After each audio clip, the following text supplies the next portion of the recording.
of today's fight, guaranteeing our joint forces the freedom to attack, freedom from attack, and freedom to maneuver.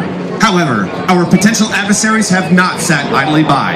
Instead, they have developed increasingly capable fighter aircraft and surface-to-air missile systems, potentially putting our airmen in harm's way. The 5th generation Raptor is the answer. With its stealth, super cruise, precision weapons engagement, and fully integrated avionics, the F22 will ensure our ability to continue to provide air dominance worldwide for the United States and our allies.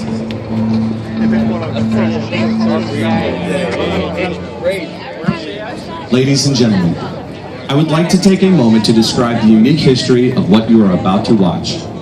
In 1997, the leaders of Air Combat Command assembled a select group of retired military and civilian performers to celebrate the 50th anniversary of the United States Air Force.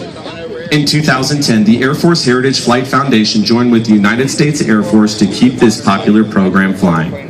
From this gathering was born the Heritage Flight, a unique visual representation of Air Force history from the days of the Army Air Corps to the present.